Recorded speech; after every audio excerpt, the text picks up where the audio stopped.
Why do so many women wake up already tired? You have slept, you've eaten well, but still when you wake up, you are drained. Like by afternoon, your energy has completely crashed. And the secret to having that energy isn't more coffee, it's your hormones. In my 20s, I thought being tired, bloated, moody was all normal.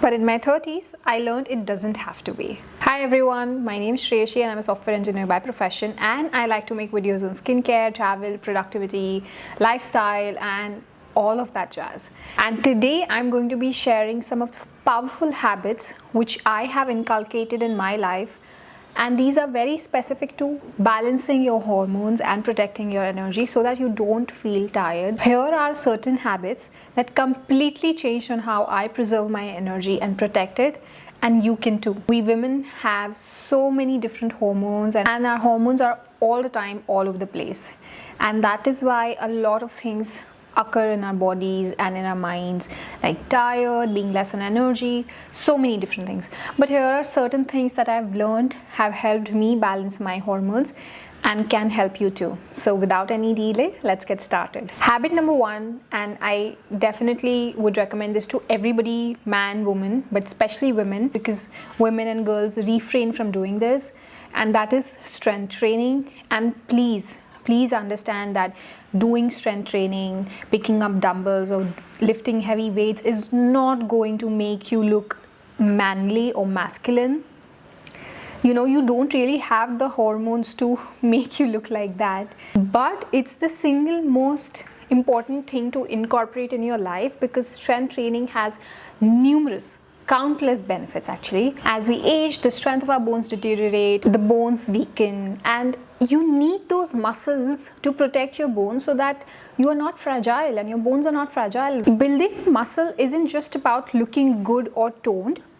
Having muscles will balance your blood sugar, it will support your fertility, and it will also help you, tone down and calm down during PMS. And most importantly is it will help you with stronger bones for decades to come. When you grow older, bone strength lowers down and your bones become weak and fragile. It's your muscles that are going to protect those bones and help you from any kind of fracture or any other thing related to your bones. So it's very important to do strength training and incorporate it in your life, maybe 2 to 3 times a week, and that is it. That's all you need. I've been doing it for years now, and you can definitely tell I don't look manly, so please be assured you will not look like that. Habit number 2 is pranayam. Breath work for me is a non-negotiable in my life. During breath work, you are kind of breathing deeply, otherwise you do a lot of shallow breathing, and when you do deep breaths, especially when your exhalations are longer than your inhalations, then your parasympathetic nervous system gets activated, and when your parasympathetic nervous system gets activated, it reduces your stress, it reduces your anxiety. That means it is going to calm down and lower down your cortisol hormones, and your hormones will not be all over the place.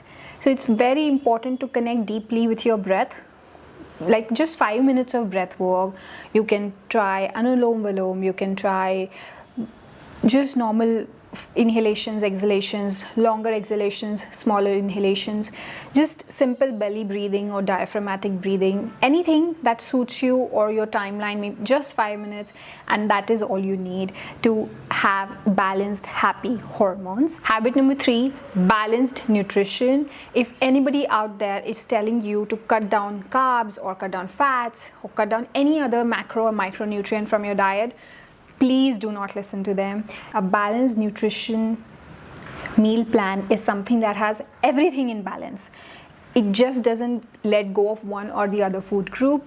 Your carbs are equally important. Your fats are important, because the fats and the carbs, they all fuel your hormones. They help build your hormones. And of course, protein is definitely important. So all of these in balanced proportion, what we've been taught since we were children. The right amount of carbs, proteins, fats in your body is extremely crucial for your balanced hormones. And of course your extra vitamins and minerals and all of the micronutrients that come with other ingredients that you add in your body, or your vegetables and fruits and your fiber, everything should be there in balanced proportion. Do not skip your meals. Have your breakfast, lunch and dinner. Do not, especially as a woman, I have seen a lot of women suffer when they went for intermittent fasting. So try and understand your body. I cannot do intermittent fasting for more than 12 hours. 12 hours is something I do daily because I eat my dinner at 6:37 and then the next day morning I'll eat by 7:30. That's how much gap I keep. But that is it. You don't have to do like extensive 16-18 hours intermittent fasting, because that will really mess up with your blood sugar and then in turn your other hormones. But to each his own. Try and find out what works for you. So don't be afraid of eating. Eat as much as your body needs. Fuel yourself. Don't starve yourself. Don't skip anything. Don't skip any meal. Don't skip any food group. Just eat a well-balanced, nutritious meal. Habit number 4 is a morning ritual that I do, which is first thing in the morning, I take black raisins, which I've soaked the previous night, along with some saffron strands. I take that and I also drink the water. That is something I've been doing for years now, I think 4-5 years.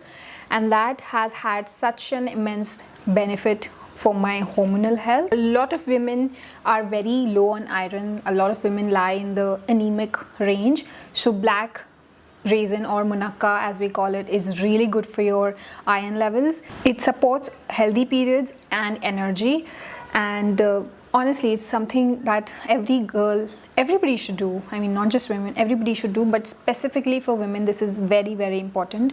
You should try it out. And saffron also balances your hormones, it uplifts your mood. So it's like a sunshine in a bowl or a glass, wherever you soak it. So just soak 4 to 5 black raisins or munakkas, few strands, like 2 or 3 strands of saffron in water. Drink that water and also eat up the saffron and the munakka. Habit number 5 is hydration. I don't know why I've seen this specifically in women, that we do not hydrate ourselves really well. We do not drink enough water for some reason, and I'm absolutely unsure why we do that. But it's so important to have enough water, because our hormones thrive on water. Our body is 70% water. Hormones also thrive on water. As much as we are hydrated, sufficiently hydrated, we don't have to go overboard. We don't have to drink 3 or 4 liters of water every day, but whatever your body's requirement is, 2 to 2.5 liters, depending on how much activity you're doing during the day. But please make sure that you are sufficiently hydrated, because water isn't just to quench your thirst. It also detoxifies your body. It regulates your cycle. It also reduces bloating, because it gets rid of a lot of excess salt that our body tends to store. So very important that you hydrate well for your happy hormones. Habit number 6 is morning sunlight or vitamin D supplement. A lot of the studies have shown that in India, around 70 to 90% of the population is deficient in vitamin D. Even though we do get a lot of sun throughout the year, but still we are not out that much. We are in our homes or offices or at work, and we don't really go out in the sun a lot. And it's very important to have optimal level of vitamin D in our body. So either you can go out in the sun for 15 minutes every morning, like not like around 10 or after, the UV rays are very harsh, but 7 to 8 whenever the sun is up, and take some sunlight in 10 to 15 minutes. Or if you cannot do that, talk to your physician, talk to your doctor, and ask them to recommend you a good vitamin D supplement, and take that either regularly or weekly, whatever they recommend, because it's very crucial to have optimal level of vitamin D. It will help you regulate your hormones like melatonin and cortisol, which is very essential. Especially melatonin is very essential for your sleep cycle. And having the right amount of vitamin D will prevent you from falling sick again and again, because having less vitamin D makes you lose your immunity and you fall sick more often. So it's very important to have the sufficient amount, optimal range of vitamin D, so that your body can fight against the pathogens that have entered your body outside, like foreign objects. So yeah, either vitamin D supplement or your sunlight, best. Habit number 7, daily walking. Honestly, I was the one who just hated walking. I would do any other activity, but walking is something that was like a very big task for me. But recently, for the past few months, I've been walking a lot, and I feel like it's underrated. I feel it's very magical and it's underrated, and it's like a moving meditation for your body. What it really helps with is your digestion. If you walk after the meals, I walk after lunch and after dinner, it helps with your digestion, your bloating, also reduces your stress. Higher stress leads to your hormones going haywire and then your cycle messing up. So it's very important that you do certain things for lowering down your stress so that your hormones are not messed up, because your hormones shoot up like that and go like crazy as soon as your stress level rises. So walking really helps. Habit number 8, sleep hygiene.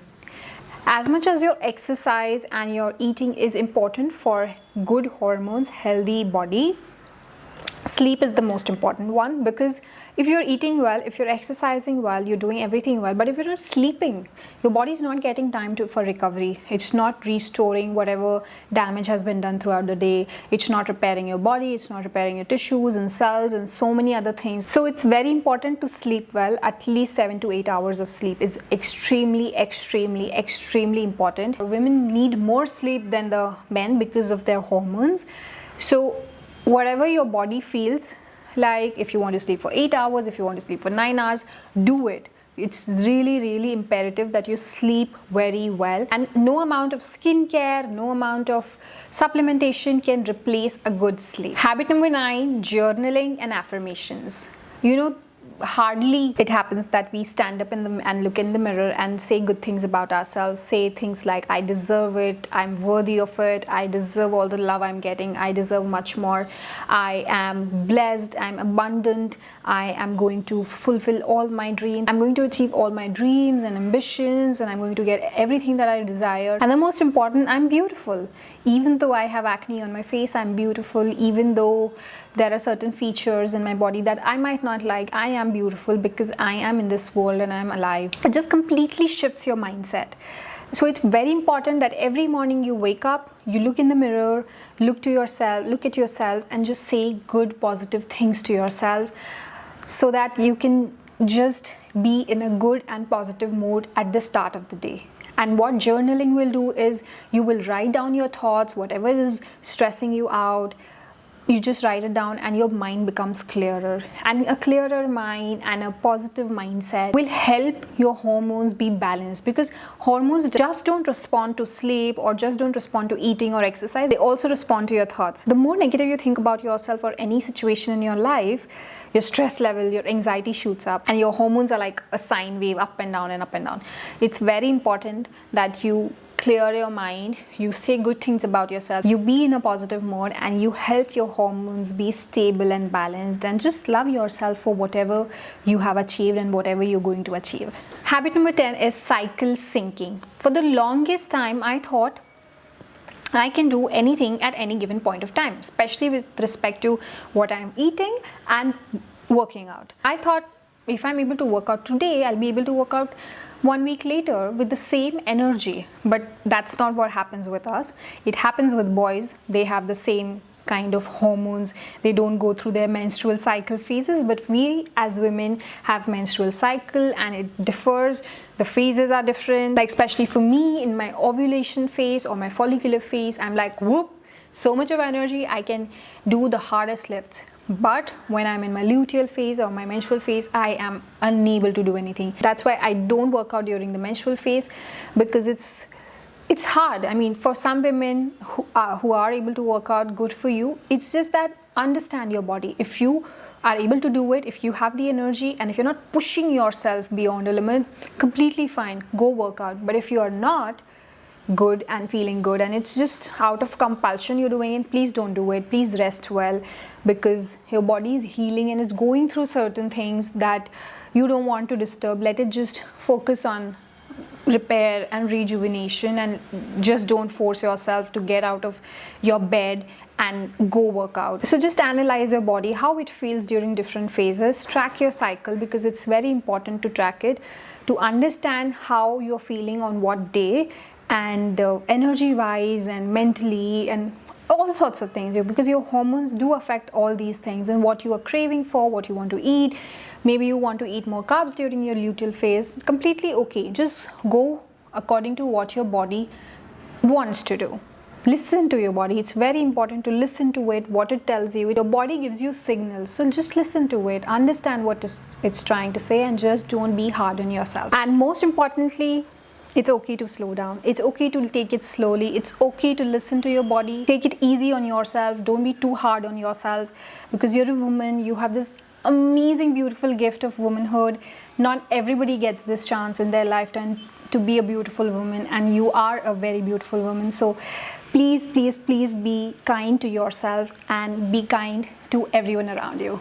So yeah, with that, I hope you enjoyed this video, and if you did, please like, share and subscribe, and I'll be back with another video very, very soon. Until then, bye bye.